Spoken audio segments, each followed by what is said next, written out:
कितना number of question आपको practice करना है, कितना नंबर ऑफ डीएसए क्वेश्चन होने के बाद आप एक ऐसे स्टेज पे आओगे जिस पे आप कोई भी कंपनीज की कोडिंग एग्जाम क्लियर कर पाओगे। क्योंकि कोई लोग उनको आके बोलते हैं कि भाई तेरे को 200 से 250 प्रॉब्लम करना है, उसके बाद तू जाके अमेज़न क्रैक कर पाएगा। कोई और दोस्त आके बोल रहे हैं भाई तेरे को एटलीस्ट 500 तो करना ही है।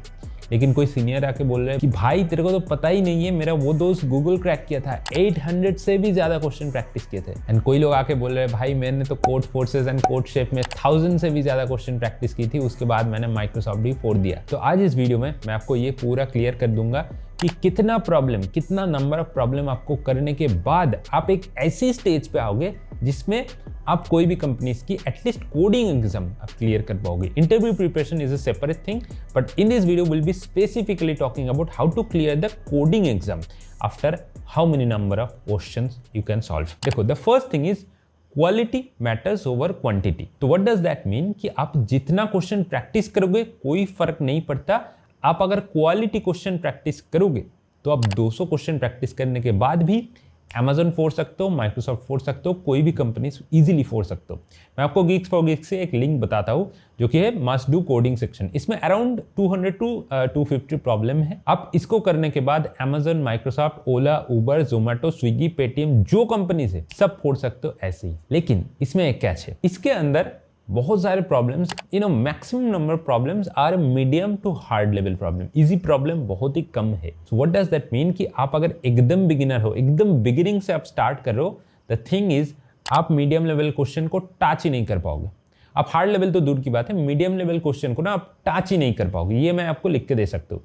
If you are such a student जो अभी कोडिंग सीखा, कोई लैंग्वेज C++, जावा, पाइथन कुछ भी सीखा, and you are just starting your DSA preparation, आपने डीएसए प्रॉब्लम एक फर्स्ट प्रॉब्लम सॉल्व कर रहे हो, आप मीडियम वाला क्वेश्चन टच ही नहीं कर पाओगे।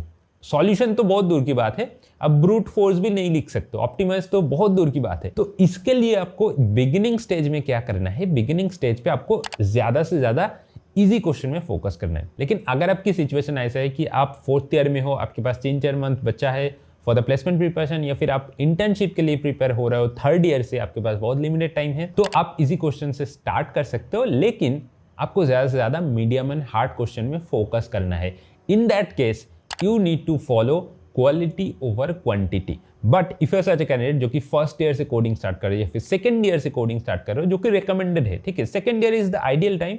फर्स्ट ईयर में आप देखो बहुत सारी चीजें एक्सप्लोर करो, सेकंड ईयर में एक आइडियल टाइम होता है। सेकंड ईयर की स्टार्टिंग से आप मतलब आपकी डेटा स्ट्रक्चर आ जाएगा सेकंड ईयर से। सेकंड ईयर की सेकंड सेम यानी कि 4th सेम में आपको एल्गोरिथम आ जाएगा, तो data structure algorithm second year के अंदर कंप्लीट हो जाएंगे। तो सेकंड ईयर से आप डीएसए वाली प्रॉब्लम सॉल्व कर सकते हो।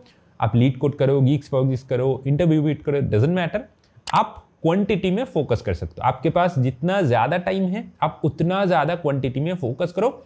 एंड पहली जो स्टार्टिंग फेज है उसमें आप सारे के सारे इजी क्वेश्चन प्रैक्टिस करो। मैं आपको ये बोल रहा हूँ कि आपको मीडियम हार्ड लेवल टच करने की भी जरूरत नहीं है। 1 महीने 2 महीने आप इजी क्वेश्चन प्रैक्टिस करो। कोई एक टॉपिक उठाओ, उसका मतलब 10, 20, 30 इजी क्वेश्चन प्रैक्टिस कर लो।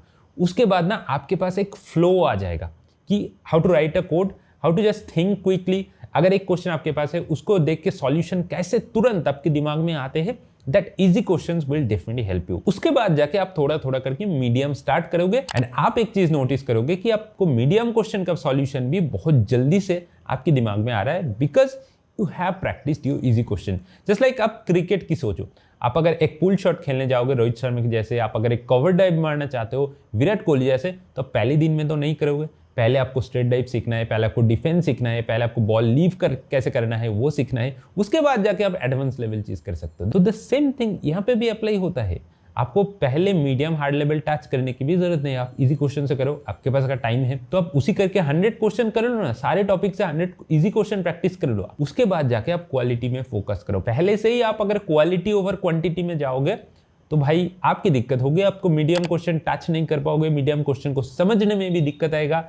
इजी क्वेश्चन कर लो, उसके बाद जाके एक पैटर्न आपको समझ में आ जाएगा कि भाई हाँ ऐसे ऐसे करके मेरे को ऑप्टिमाइज सॉल्यूशन में जाना है। मैं आपको पहले से ही अगर बताऊं कि आपको ऑप्टिमाइज सॉल्यूशन सोचना है पहले से, वो तब नहीं कर पाओगे। पहले आपको ब्रूट फोर्स सीखना है, ब्रूट फोर्स की कोड लिखना है, आपके टाइम लिमिट एरर आएगा, आप बहुत चीज गलती करोगे इस टाइम पे, उससे आप सीखोगे, उससे आप बहुत कुछ सीखोगे। उसके बाद जाके आपकी मीडियम एंड हार्ड लेवल के क्वेश्चन की ऑप्टिमाइज सॉल्यूशन आ जाएगी। बट एक चीज आपको ध्यान में रखना है, अगर आप ज्यादा से ज्यादा इजी क्वेश्चन में प्रैक्टिस करोगे आपको कोई फायदा नहीं होगा। एक टाइम पे आपको एक लिमिट सेट करना है कि मैं इतना इजी क्वेश्चन प्रैक्टिस करूंगा, उसके बाद जाके मैं मीडियम और हार्ड क्वेश्चन में चला जाऊंगा, क्योंकि मीडियम क्वेश्चन ही जनरली इंटरव्यू में पूछा जाता है as well as coding exam में पूछा जाता है। Medium and hard question, easy question हाँ एक दो क्वेश्चन आ जाते हैं इजी क्वेश्चन में, लेकिन generally medium to hard level question interview में आते हैं।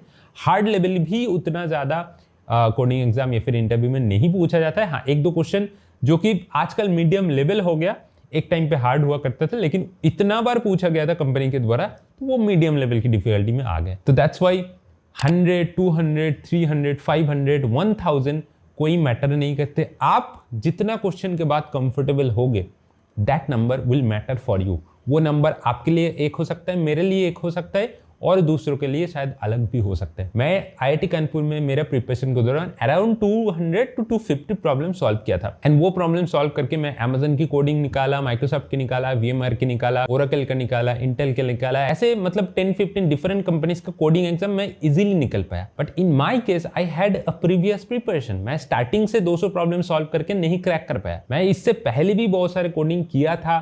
मैंने जब अंडर ग्रेजुएट में था मैंने 3rd ईयर से बहुत सारे कोड शेप में प्रैक्टिस किया था। मैंने हैकर रैंक पे प्रैक्टिस किया था, हैकर आर्ट पे प्रैक्टिस किया था। उसका एक फ्लो था, इसीलिए मास्टर्स में जाके थोड़ा 200 प्रॉब्लम करने के बाद भी मेरा एक फ्लो आ गया था, मैं इजीली क्वेश्चन क्रैक कर पाया। लेकिन आप अगर स्टार्ट करो, don't just think this small numbers, 200, 250, 300 problem इसके पीछे मत भगो। जितना क्वेश्चन सॉल्व करने के बाद आप फ्लो में आओगे उसके बाद ही जाके आप medium hard level question solve कर पाओगे।